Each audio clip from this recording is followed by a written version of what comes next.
El juego se había transformado en una danza de engaño, con los jugadores estableciendo creencias contradictorias.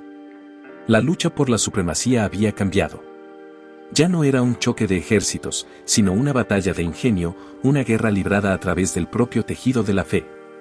El mundo perdido contuvo la respiración mientras observaba a los dos dioses jugar su peligroso juego. ¿Prevalecería el enfoque calculado de Nébula, o inclinarían la balanza los instintos impredecibles de la hegemonía?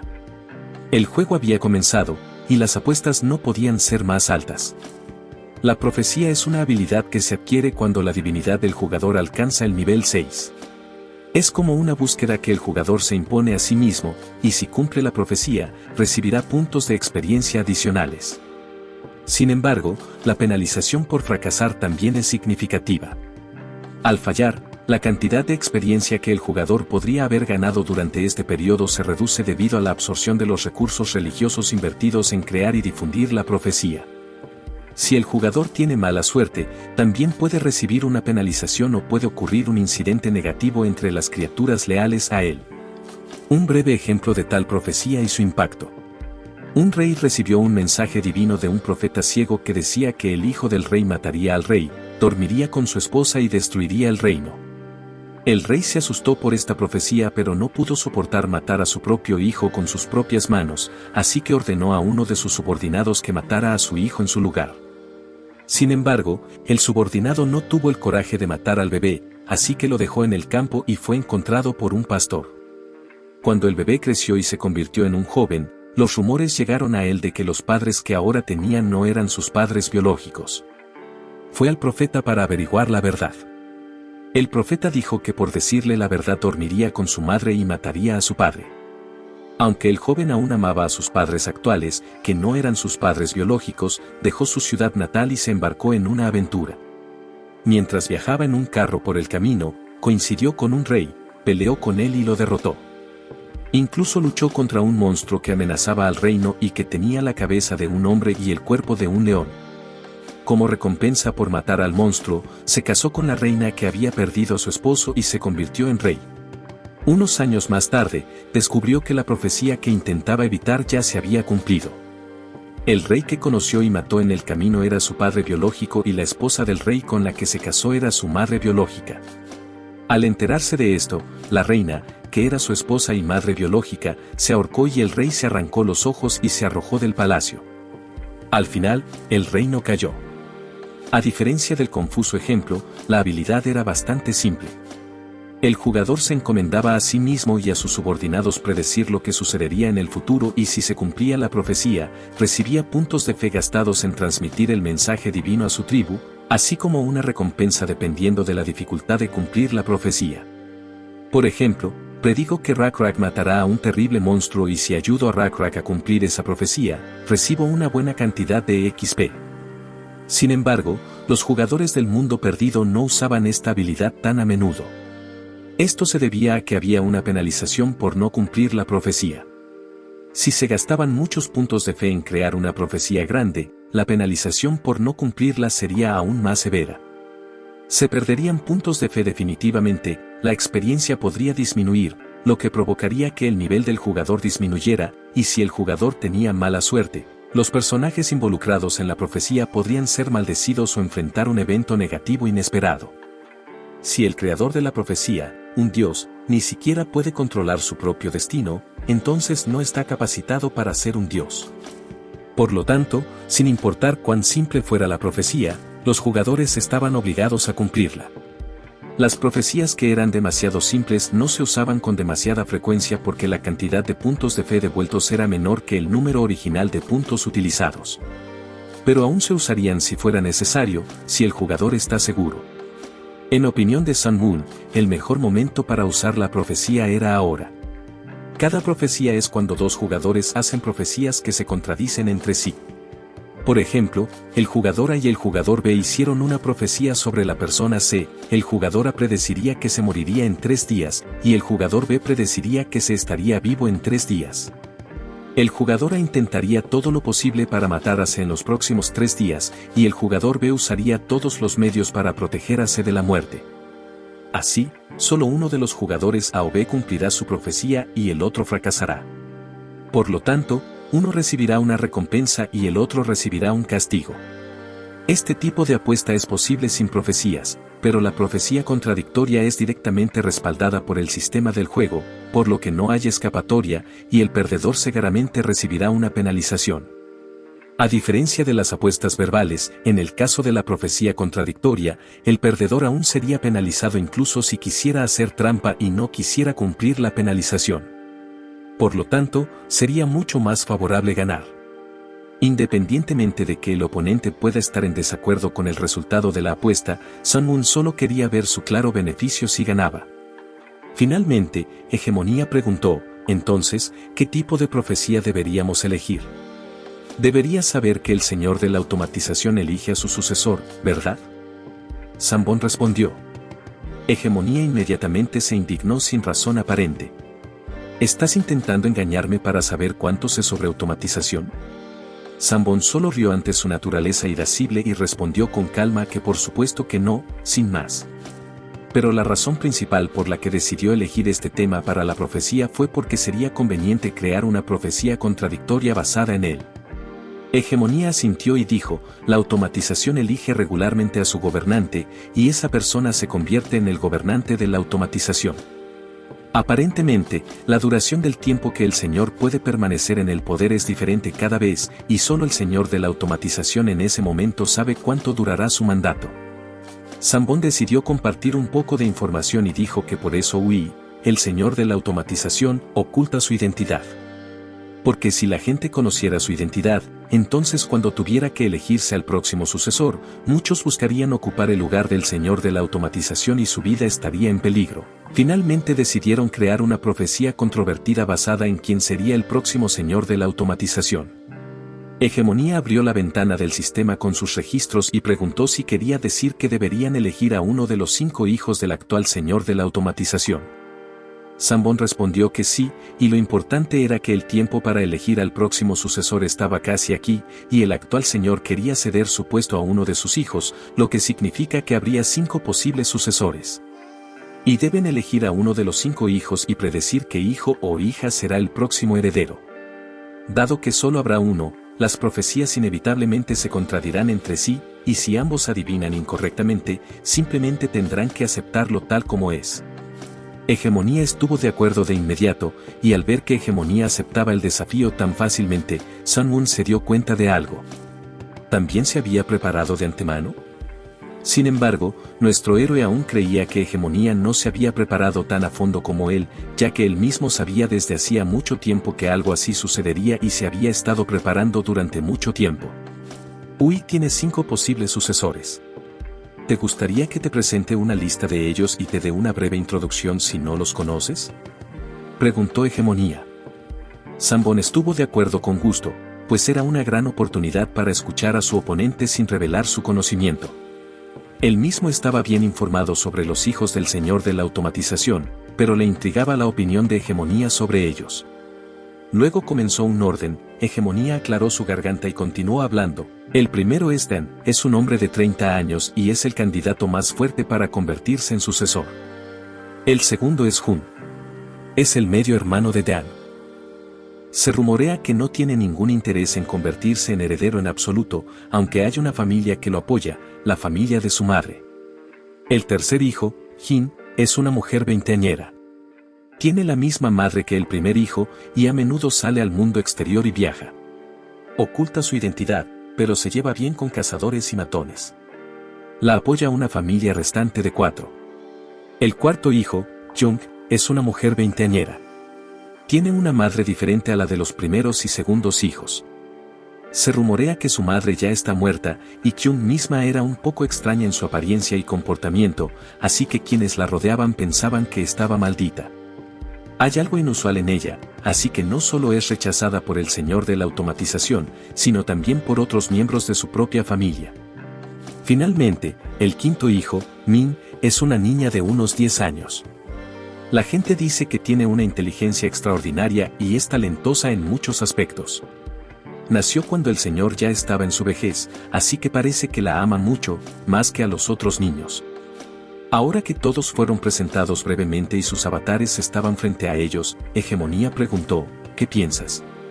¿Deberíamos elegir de inmediato o necesitas tiempo para comprender toda la información? Pero Sun Moon ya había tomado una decisión hace mucho tiempo y quería decidir todo aquí y ahora, ya que si él necesitaba tiempo, significaría darle tiempo a Hegemonía. Y eso era innecesario. Por lo tanto, sugirió, ¿por qué no escribimos y probamos nuestras predicciones en la ventana de profecía contradictoria? Si predecimos lo mismo, la profecía contradictoria aún fracasará, y simplemente podemos hacer clic en no, y si elegimos diferentes sucesores, podemos presionar sí y comenzar. ¿Qué dices? Hegemonía estuvo de acuerdo.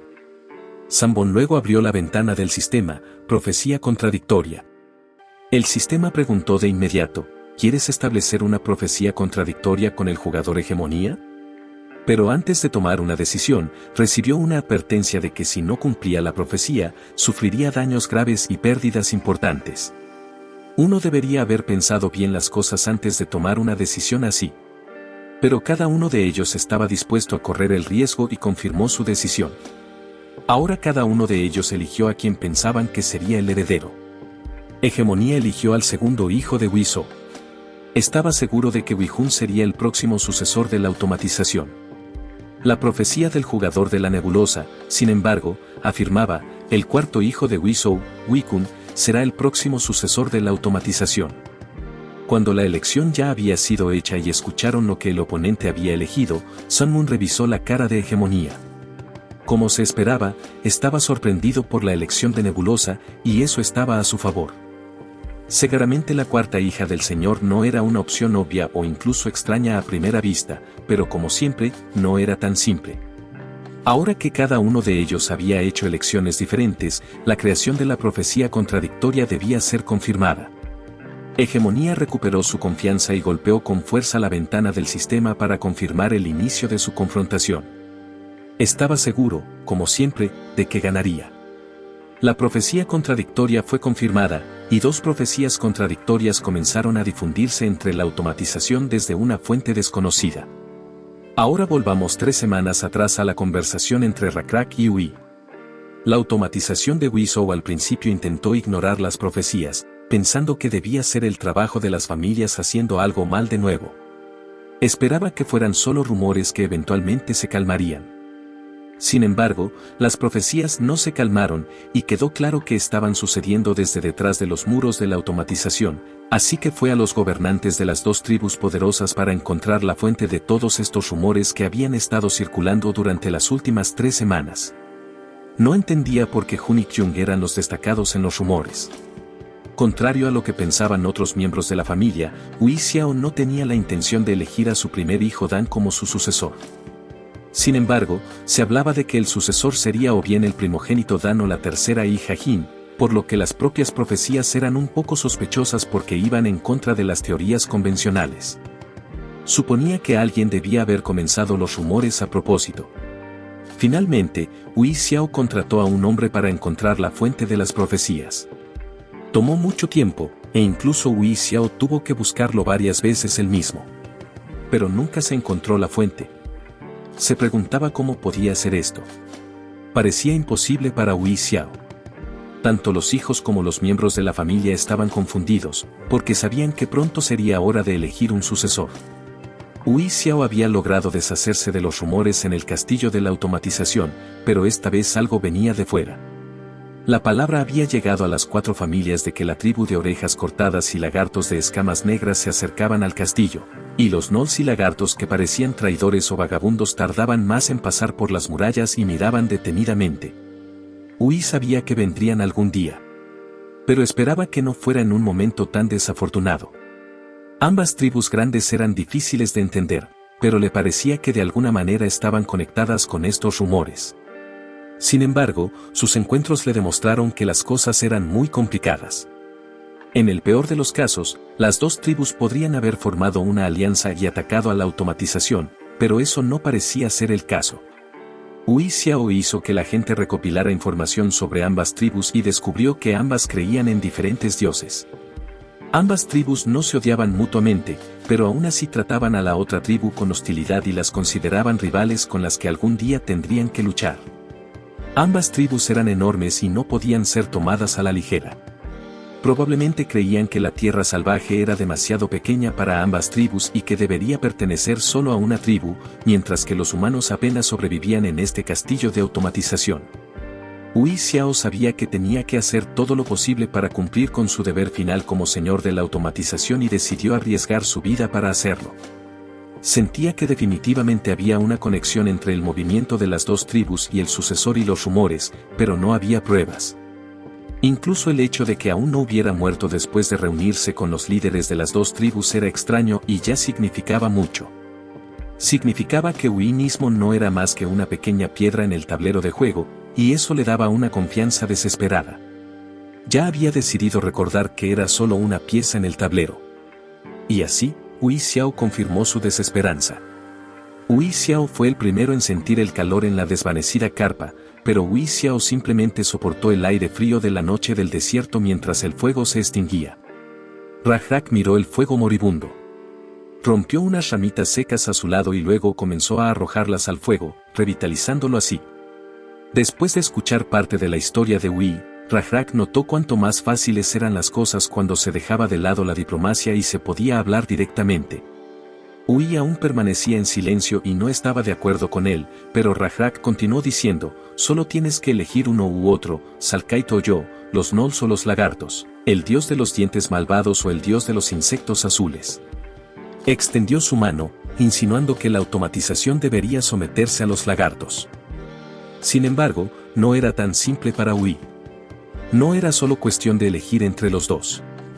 Otros pensarían que Rajrak le estaba pidiendo que eligiera entre dos regalos preciosos. En su mente, sin embargo, era más una cuestión de cuál dolería menos si metía la cabeza en las mandíbulas de un tigre dientes de sable o de un cocatriz.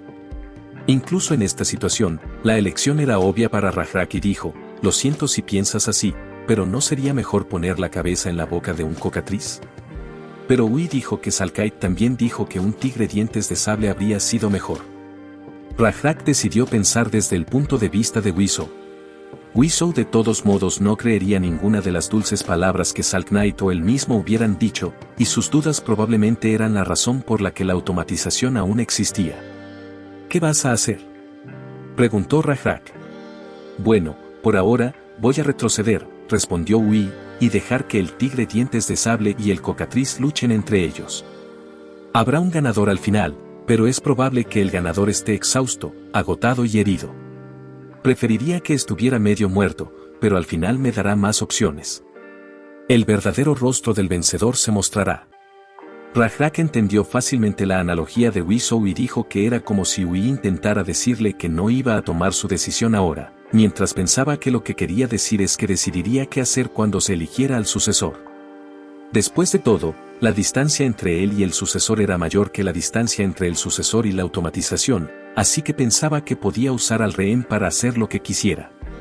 Sin embargo, el sucesor debía ser elegido sin importar qué, y el tiempo para elegir estaba casi aquí.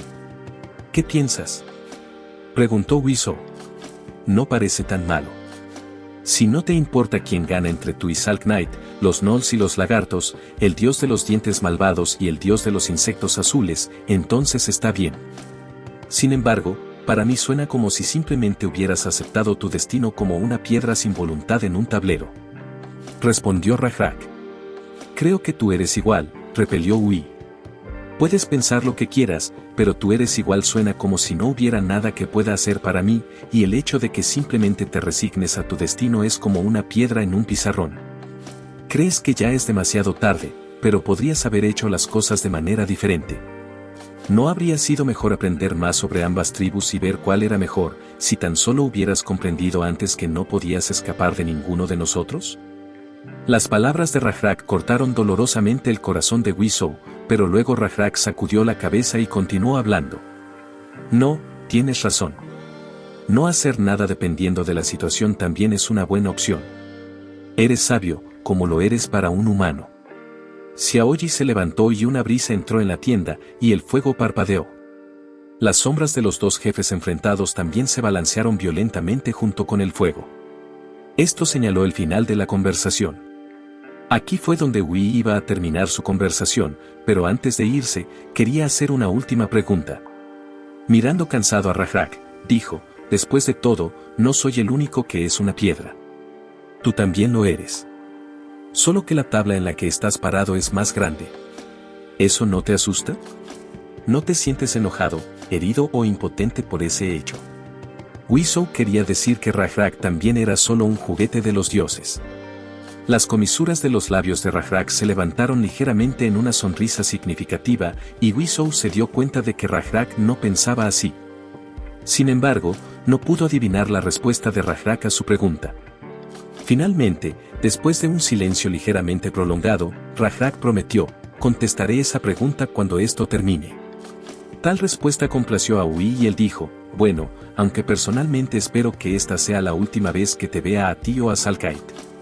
Antes de que Ui se fuera, Rajrak preguntó si necesitaba ser escoltado hasta la salida del campamento, pero Ui le aseguró que estaba bien. Vino como un recadero, así que se irá como un mensajero normal. Weezou se levantó de su asiento, lanzó su capucha de cuero sobre su cabeza, y salió de la tienda. Nadie detuvo ni miró a Weezou de manera extraña, como si Rajrak ya les hubiera dicho algo. Weezou tuvo un pensamiento repentino de que esta era su oportunidad para espiar a los lagartos, pero rápidamente lo descartó. Después de todo, ya no importaba. Su corazón estaba abrumado por pensamientos pesados. Weezou había enfrentado situaciones similares en el pasado, y sabía que tenía que arreglar las cosas en lugar de hacer lo que su corazón le decía que hiciera. Weezou caminó por el campamento de los lagartos y salió al desierto. Miró hacia arriba las estrellas. Al menos sabía cómo determinar la dirección por las estrellas. Después de 2 horas de caminar en la dirección que había elegido, apareció una pequeña colina baja. Se dio cuenta de que había llegado al lugar correcto cuando olió estiércol de caballo.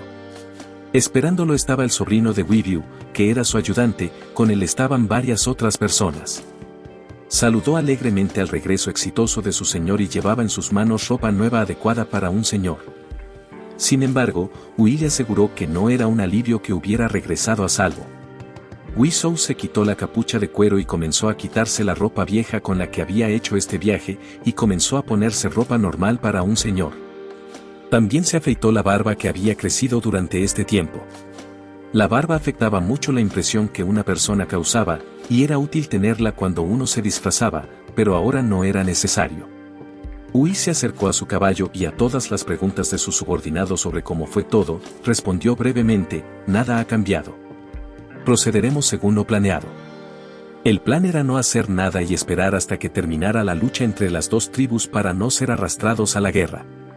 Cuando Weezou mismo preguntó cómo estaban sus subordinados, el ayudante dijo: lo siento. No tengo excusas. Los lagartos de escamas negras están demasiado en guardia, al igual que la tribu de las orejas cortadas. Weezou ordenó a sus subordinados que exploraran la tribu de las escamas negras mientras él hablaba con Rajrak. Sus órdenes no se limitaban a descubrir cuántos eran, cuántos guerreros tenían entre ellos o cuánto ganado poseían. Entre los hombres lagarto en automatización se encontraban estibadores, comerciantes y vagabundos. Debía haber un infiltrado de la tribu Rajrak entre ellos. Encontrar esa conexión y interrumpirla era la única forma en que automatización podía salir del juego entre Salkate y Rajrak. No podemos simplemente ejecutar a todos los gnolls y hombres lagarto en automatización. Eso causaría resentimiento en el castillo. Sin embargo, no puedo dejar las cosas como están. Necesitamos encontrar la conexión y romperla. Concluyó Weezou. El ayudante le aseguró: en los últimos días hemos estado buscando hombres lagarto conocidos en automatización, pero no hemos visto a nadie más que a los guerreros locales de los hombres lagarto. Weezou entonces dijo: está bien, no hay forma de que los hombres lagarto no los hayan notado. Deben de haber hombres lagarto que hayan sido ordenados a venir a automatización y recopilar información sobre nosotros. Necesitamos ampliar nuestro alcance de reconocimiento. En ese caso, el ayudante estaba seguro de que si agregaban más soldados a los exploradores, entonces no habría suficientes para defender las murallas del castillo. Pero nada de eso importaba al señor. Las murallas de automatización estaban seguras por ahora. Mientras las 2 grandes tribus se mantuvieran a cada lado del castillo, no había necesidad de preocuparse por la defensa física. Incluso si automatización y las altas murallas colapsaran, se reconstruirían a sí mismas, evitando la invasión exterior. El verdadero problema era la muralla invisible, que estaba siendo constantemente atacada por diversas religiones, profecías, rumores e ideas. Incluso Weezou no podía comprender completamente los modernos conceptos de información y guerra psicológica, pero intuía vagamente algo al respecto. Reflexionando sobre todo esto, regresaron apresuradamente a su castillo. 3 semanas atrás, cuando las 2 profecías de los dioses apenas comenzaban a difundirse en algún lugar entre las altas montañas. Una mujer escalaba un acantilado, aferrándose a las rocas con sus manos desnudas. Estaba jurando, repitiendo una frase con la que estaba segura de haber sido burlada. Maldito niño. Pero esta vez el niño maldito no era ella, sino aquel que la había engañado. Las palmas de sus manos ya estaban destrozadas, y la sangre corría por sus brazos. A juzgar por lo bien que escalaba, parecía tener talento, pero en ese momento parecía estar en apuros por algo más que sus manos heridas. Su tobillo izquierdo estaba terriblemente hinchado. La mujer se limpió la sangre de las manos con la cara y alcanzó el saliente. Sin embargo, esto fue un error. El saliente era una roca ingeniosamente oculta que se inclinaba mientras la mujer se aferraba a ella y ponía su peso sobre ella. Afortunadamente, la mujer tenía un buen sentido del equilibrio. La mujer era Wickyung, la 4ª hija de Weezou. Al principio, Wickyung pensó que todo iba bien. Estaba acostumbrada al alejamiento de quienes la rodeaban, pues había crecido escuchando palabras como niña maldita y se comió a su propia madre. Wickyung creció sin el apoyo de 4 familias y su propio padre. No podía vivir con orgullo como hija de un señor, pero nada de eso le importaba. Sabía que había muchas más personas viviendo en condiciones peores. Había salvajismo por todas partes y numerosas tribus luchaban por sus propios intereses. En cambio, en automatización había orden. El orden era mantenido por 4 familias. Aunque el interior de automatización no podía ser llamado un paraíso, poder entrar y salir libremente de las murallas del castillo como residente era hermoso en sí mismo. Para seguir siendo residente del castillo, las personas debían hacer un gran favor o dedicar una gran cantidad de riqueza a automatización, y eso era más difícil para las especies que no fueran humanas. Así que Wickyung decidió vivir usando la última ventaja que tenía, y esa era el comercio. Entrar y salir de las murallas del castillo significaba que se podían vender bienes dentro que se vendían por casi nada fuera de automatización, pero se vendían a precios altos dentro de las murallas del castillo y viceversa. Para hacer negocios, había que entregar una cierta cantidad de riqueza al señor, pero a Wickyung no le importaba. Sin embargo, las cosas no salieron bien nuevamente. Mirando sus bienes de seda dispersos, lloró: no puedo creer que se haya roto la rueda de la carretilla. Maldito bribón, ¿te atreves a prestarme semejante cosa? Tal vez no te repague con sal. Wickyung, que seguía escalando la roca, miró hacia abajo por un momento. A unos metros de distancia había una carretilla de una sola rueda destrozada. Era un milagro que después de caer de la carretilla, Wickyung solo hubiera sufrido un esguince en el tobillo y magulladuras por todo el cuerpo.